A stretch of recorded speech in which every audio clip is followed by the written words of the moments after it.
kinds of different things. These trash can we have here today, but we have these big metal vents and things. So it wasn't just a tom thing, but and it wasn't the Japanese taiko, and it wasn't, it's its own thing, combining the toms with these, found instruments. And we recorded it in this huge, long, reverberous tile hallway, and we put a mic at one end of it, so you end up getting this really big sense of space and something large. And Ben will demonstrate this this idea for you here.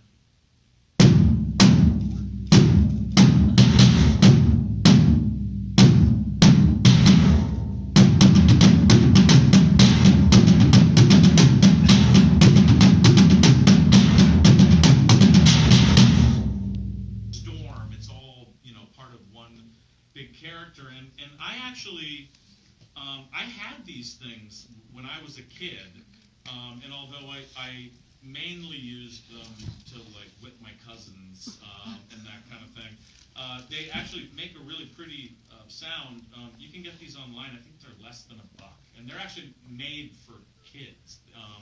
They go by the trade name Whirly Tubes, but I think the real name is actually Karugaphone on these.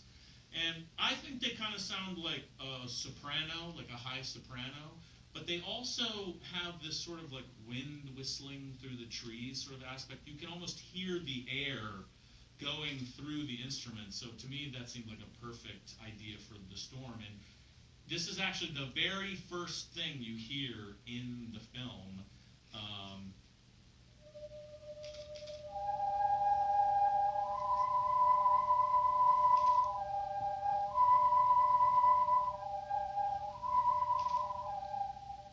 And I found that by cutting these, you can get different pitches. So we were actually able to get a surprisingly large variety in different tones out of this, which was nice. But do you want to maybe play folk music or country music or the West and that sort of thing? So me and the percussionist that I worked with on the film, Joe Siders, were looking for unique ways to play acoustic string instruments, and we stumbled on this idea of using dulcimer hammers. So these are normally used to play hammer dulcimer, but we found that through some practice, I could fret the instrument while he used the hammers to play the strings. So it's actually interesting. It takes two people to kind of do this technique, but this will give you a little idea here.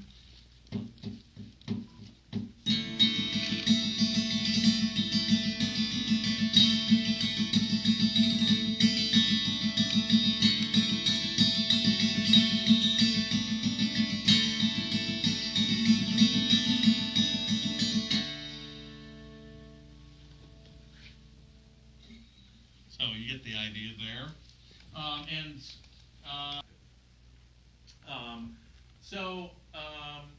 Early on, I had kind of messed around with some of these pipes, and basically we would just go to the hardware store and hold these things up and see what they sounded like, and then get them back. And we created all these different big rigs with the string and the tape and stringing them up, and trying different mallets to see what sounded best and how we could record them and all these sorts of things. But it ended up really working perfectly for her. It's obviously very percussive sound, but especially when you play the faster rhythms, which work well with this particular thing. There's a lot of motion, which worked well for her because she's in so many action scenes. You always see her swooping around and flying and that kind of stuff. But also they're a little bit dissonant. Although they have pitches, they're not super distinct and not super related to each other. So as a result, it has kind of like a little bit of a prickly, dissonant, obviously metallic kind of a sound, which I think really works well to describe her character. But anyway, Ben will give you a little demonstration of these things here. They're probably one of the coolest looking instruments.